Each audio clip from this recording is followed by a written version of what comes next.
Welcome to another episode of Chronicles of 1900. My name is Abraham Sunday, and I'm going to be giving you more information about what I talked about last week.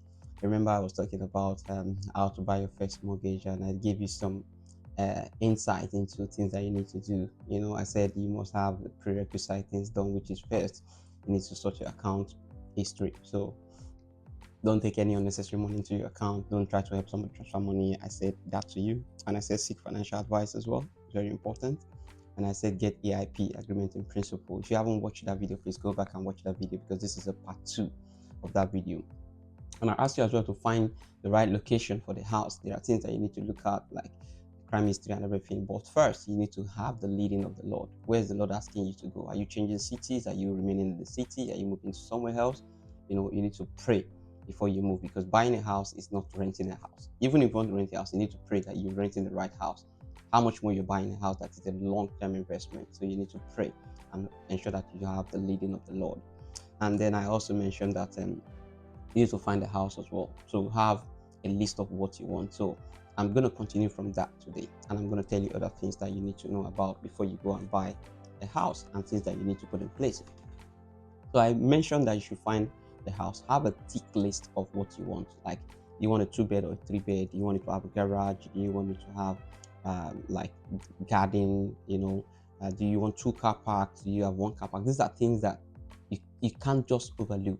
You need to have a tick box of everything you want the house that you're looking for to have as part of what you're searching for. If it's not ticking the boxes, then okay, like I said in some 3 episodes ago, you have the must have, the should have. So what are the must have that you know that this house must have? For example, it must be a 3-bedroom because I've got a 7-year-old son, I've got a 10-year-old daughter. They got to be in different rooms, and I got to be in a room with my wife. So you are looking for 3-bed minimum. You can't go for 2-bed because you can't put a boy and the girl together. They are not kids. So all those things are must haves that you must tick there, right?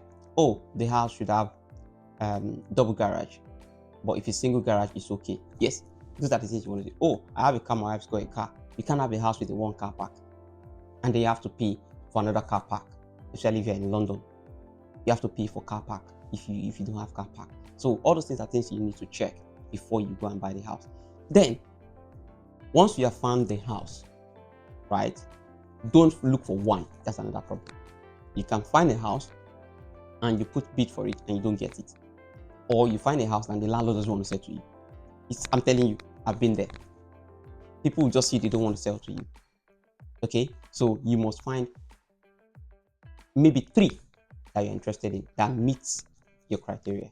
When you have like 3 that meets your criteria, then you go for where I call negotiating price.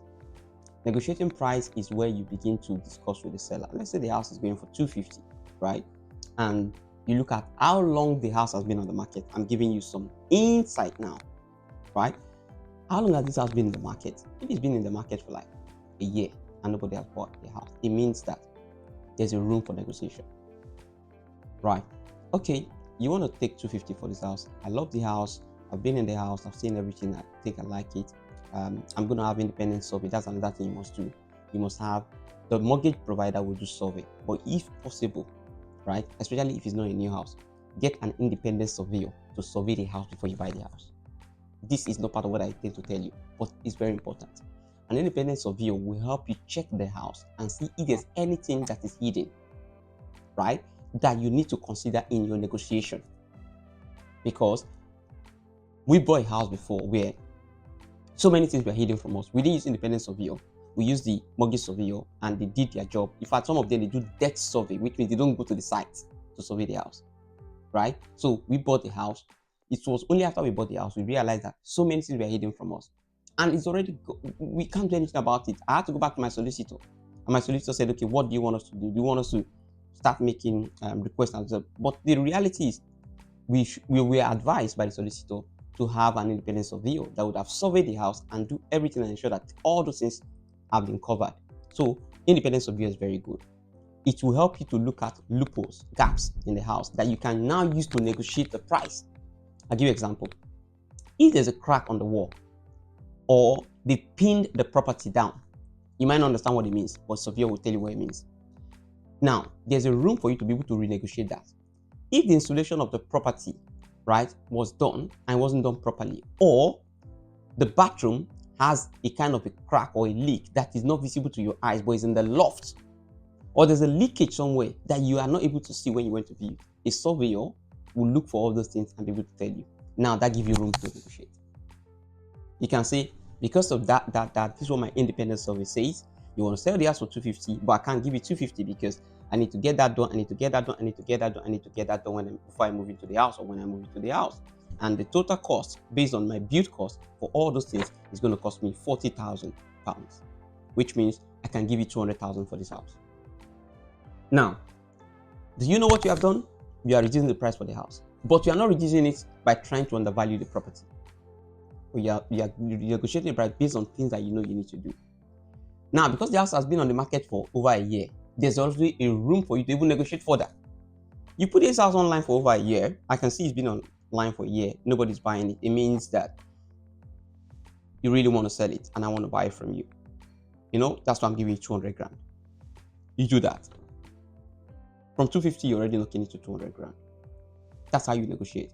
Sometimes you also negotiate based on the fact that if the seller is desperate, then you are there to say, you know what, I'm going to buy from you, but this is what I'm going to offer you.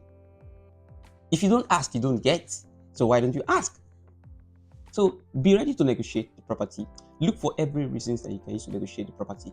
Maybe the grass were not cut very well, the house was not maintained properly, some of the bricks are falling off, or maybe the paint is quite old, the bathrooms are not clean, there's a mold in the house, or there's damp in the house, or anything you can pick up.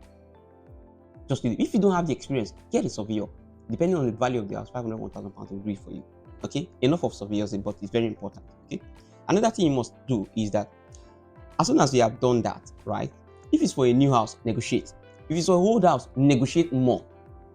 For new house, you are able to get what I call incentives. They could put carpets for you. They could put vinyl for you. They could even upgrade your kitchen. Negotiate. Don't ever go with the first price. It's very important.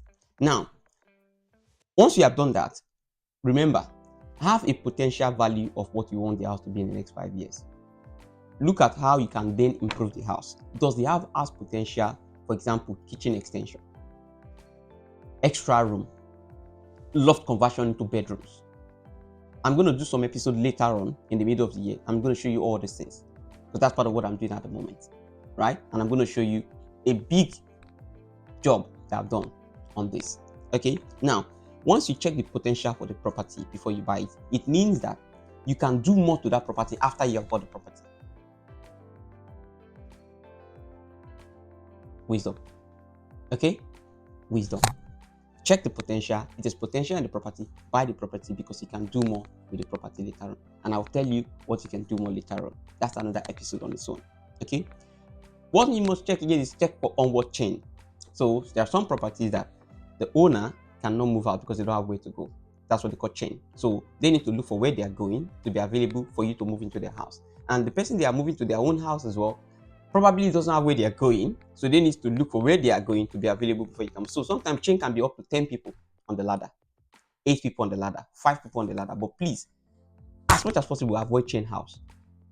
Because if one chain collapse, right, among the 10 people that is moving, because where that one is going no longer works, all of you can't move. And that can jeopardize everything. So try and look for house without chain if possible. If there's a chain, maybe one. Right? I've had a house that I bought that was one chain, right? Maybe one chain, right? Which means the person that you are buying from is moving to somewhere else, okay? And there's no much of hassle after them because the where they are going is probably available. So something like that, okay? Then another thing you must look is check if the house is freehold or leasehold. Leasehold means that you don't really own the land, right? You own the house, but you don't own the land, which means you are paying for land rental, right? Some of the things that you can get to in leasehold are flats, right? So check leasehold and how much is the lease and when is the lease going to expire. There are some leases that are going to expire in just a few years' time and you are buying the property. By the time they come back with the new lease, you will run. You would have actually bought the house at a very high rate because of the new lease that is coming. So check the lease if it's a leasehold, but as much as possible, freehold is good, okay? But leasehold is not bad. Some houses they have 90 years left on them. What are you going to be doing for 90 years? Okay, so that's fine. Another very important thing, check stamp duty. Stamp duty. Sometimes you finish buying the house, although your solicitor will tell you that they want to see the balance that you have in your account to cover the initial deposit and the stamp duty cost. I hope you have been blessed by this episode. Next week, I'm going to be talking about how to invest your money in property as well. Please share, like, and comment. Share this with everybody. Let them know about this information. There's no point hiding information from people. Thank you very much. I remain yours, Abraham Sunday. It's Chronicles of 1900 Inspirational Podcast. Until I see you next week again, when I'm going to be telling you how to invest your money in properties. Thank you very much. I'll be looking forward to your comment. God bless you. Bye.